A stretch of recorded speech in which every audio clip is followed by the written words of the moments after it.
Anda telah mengunduh podcast yang dipaparkan oleh Pendeta Dr. Erastus Sabdono ini dari truth.id/voice. Selamat mendengarkan podcast ini. Shalom saudara sekalian, salam sejahtera dalam kasih Tuhan kita Yesus Kristus. Kebenaran hari ini berjudul proses bertahap. Kalau Tuhan Yesus mengatakan bahwa orang kaya sukar masuk surga, bukan berarti orang miskin mudah masuk surga. Orang-orang miskin secara materi yang masih ingin kaya karena berharap kekayaan dapat membahagiakan dirinya adalah orang-orang yang juga sukar masuk surga. Saudara, menjadi orang kaya bukanlah kesalahan, bukan dosa. Ya, idealnya justru sebaiknya orang percaya juga kaya secara materi. Kekayaan bisa membuat seseorang lebih efektif bagi pekerjaan Allah. Oleh sebab itu, kalau seseorang menjadi kaya, bukan supaya lebih bernilai dan memiliki firdaus di bumi dengan fasilitas uang tersebut, melainkan karena dengan uang yang banyak ia bisa berbuat banyak pula bagi Tuhan dan efektif bagi pelebaran kerajaan Allah, saudara. Nah, saudaraku sekalian, dalam hal ini firman Tuhan mengatakan orang percaya harus memuliakan Allah dengan hartanya. Sejujurnya, saudaraku, sangat sedikit orang kaya yang memuliakan Allah dengan hartanya. Biasanya orang kaya memuliakan dirinya sendiri dengan hartanya. Orang kaya dalam Matius 19 ayat 21-23 diperintahkan untuk menjual segala miliknya, kemudian memberikannya kepada orang miskin, lalu mengikut Yesus. Karena ia tidak bisa mengikut Yesus kalau tidak melepaskan dirinya dari segala miliknya, maka ia lebih memilih harta daripada Yesus. Nah, dalam kenyataannya ini banyak orang seperti itu, terbelenggu oleh kekayaan sehingga tidak mau mengikut Yesus. Dalam kenyataan hidup ini banyak orang kaya yang terikat dengan kekayaan.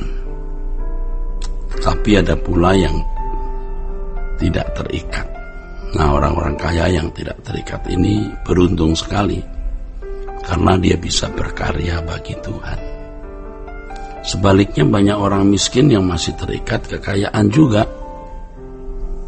Dengan demikian baik orang kaya maupun orang miskin yang masih terikat kekayaan adalah orang-orang yang sukar masuk surga. Diharapkan kita sebagai pelayan Tuhan, pelayan gereja, tidak terikat dengan kekayaan dan melayani jemaat agar mereka tidak terikat oleh dunia ini, tetapi mengarahkan diri kepada Tuhan. Kita harus jujur melihat diri sendiri, saudara. Apakah kita masih terikat dengan dunia ini? Orang yang terikat dengan dunia ini, terikat dengan kekayaan maksud saya, hidupnya pasti digairahkan hanya untuk mencari uang. Setiap hari bangun tidur, yang dia pikirkan adalah bagaimana memiliki uang banyak, bagaimana menikmati dunia dengan uang itu. Itulah yang membuat hidupnya bergairah. Sesuatu yang membuat seseorang bergairah, itulah yang menjadi isi dan tujuan hidup. Orang percaya harus berani berprinsip bahwa bagi dirinya, Tuhan adalah segalanya.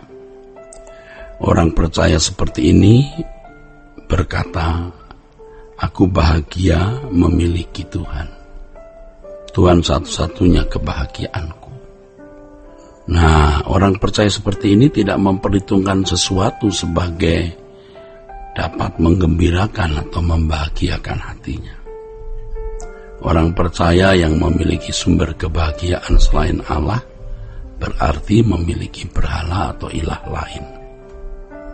Inilah yang Alkitab katakan sebagai perzinahan atau percabulan rohani.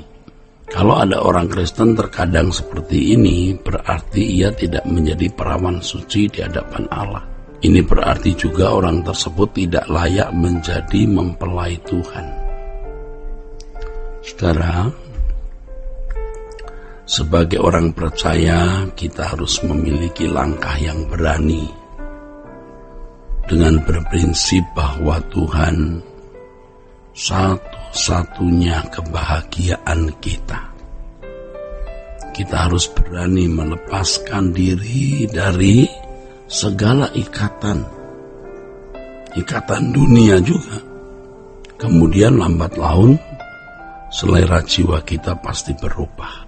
Dalam hal ini ya memang dibutuhkan proses perubahan diri. Tidak bisa berlangsung secara cepat atau instan, saudara. Tidak bisa instan ya. Kalau kita membaca Alkitab dari kitab Kejadian ya mengenai penciptaan alam semesta, tampak sekali tatanan Allah, yaitu Allah bekerja dalam proses bertahap. Tatanan ini juga berlaku dalam proses pendewasaan.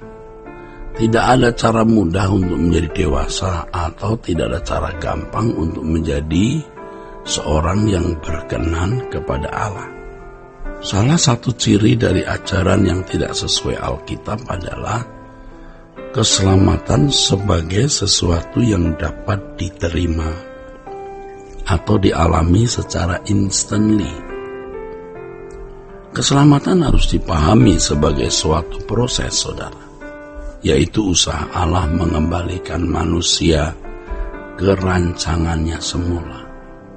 Hal ini bukanlah hasil penentuan Allah atas individu-individu tertentu, melainkan respon individu tersebut terhadap keselamatan yang Allah sediakan ya dalam kehendak bebas masing-masing individu tersebut.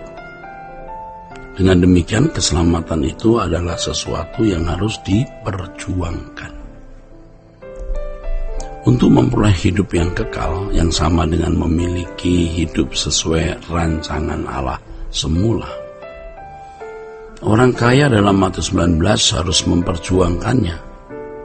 Dia harus menjual segala miliknya, membagikannya kepada orang miskin. Tetapi dia menolak. Ia gagal mengalami dan memiliki keselamatan. Ini berarti, saudara, keselamatan bukan sesuatu yang murahkan. Keselamatan memang disediakan Allah melalui Putra Tunggalnya, karya Kristus, gratis. Tetapi proses menerima dan mengalami keselamatan itu perjuangan, bukan gratis. Seandainya orang kaya di Matius 19 tersebut menjual segala hartanya dan membagikannya kepada orang miskin, bukan berarti secara otomatis selera jiwanya berubah lalu dia menjadi dewasa.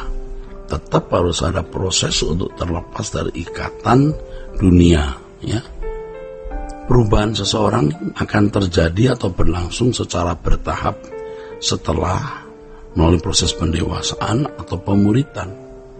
Untuk itu kita harus belajar. Melalui segala pengalaman hidup, Allah memproses kita menjadi dewasa. Allah sendiri, Tuhan sendiri membutuhkan peristiwa-peristiwa hidup untuk mengubah kita.